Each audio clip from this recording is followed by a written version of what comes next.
The system in America is absolutely rigged. And we must not continue along this course, America. We cannot continue to be like lambs led to the slaughter. Let's take a look at this IG post from the one and only Dr. Robert Reich.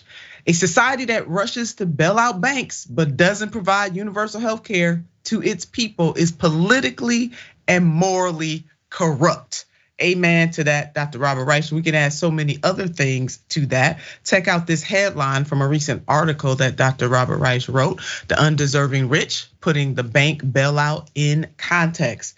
So let's go deeper. Dr. Robert Reich contends that the bailout of those two small banks, Silicon Valley and Signature Bank, exposes the deep-seated inequity in America, and it continues to widen on purpose. This is not happening, folks, by accident. It is indeed happening on purpose, and that purpose is through public policy and inaction of elected officials who respond more quickly to their owner donors than they will to anybody else. So let's go ahead and go to school, the school of Dr. Robert Reich, shall we?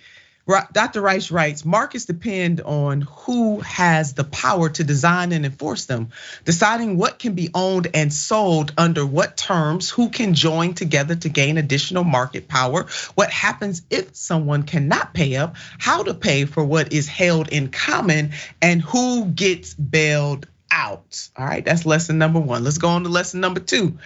These are fundamentally moral judgments. Different societies at different times have decided these questions differently. It was once thought acceptable to own and trade human beings, to take the land of indigenous people by force, to put debtors in prison, and to exercise vast monopoly power.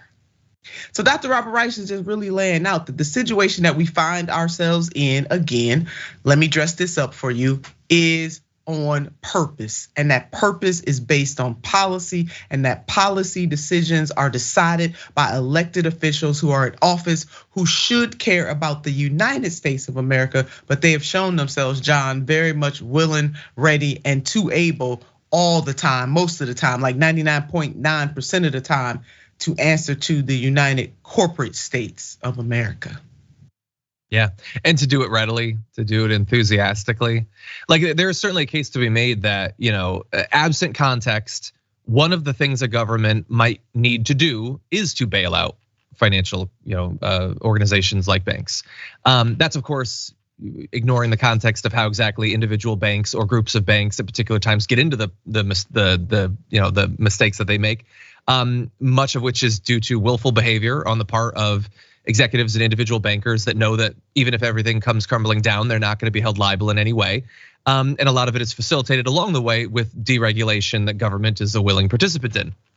But that said, yeah, they might in some cases need to do something about when banks fall apart. There are pensions that rely on these and that sort of thing. It's just we get to take note of how quickly they jump to action. If a bank falls apart and there's potentially consequences from it, there's very little debate. You get after it, But if people are suffering in a systemic fashion for literally decades, well, that's regular people. We don't need to do anything about that. We'll maybe talk about it during campaigns or something. We might eventually get around to it at some point. And so that's like it is insult to injury to see how different priorities are adjudicated and prioritized by the government. Yeah, very much so. And they definitely leave no doubt that everyday people of this country certainly come last. Now, Dr. Robert Reich also in that same article, he asked us to consider some very important questions, and we should consider those questions. Let's look at part one of what he asked us to consider. Is it morally acceptable that the typical worker's wage has stagnated for the last 40 years, while most of the economy's gains have gone to the top? Do we believe that people who are rich are succeeding because of their own inherent worthiness or because the game is rigged in their favor? Have people who are poor failed, or has the system failed them? Let's go to part two of the questions that Dr. Robert Reich is asking us to consider. Is it morally acceptable that the pay of American CEOs has gone from an average of 20 times that of the typical worker 40 years ago to over 300 times today? Are the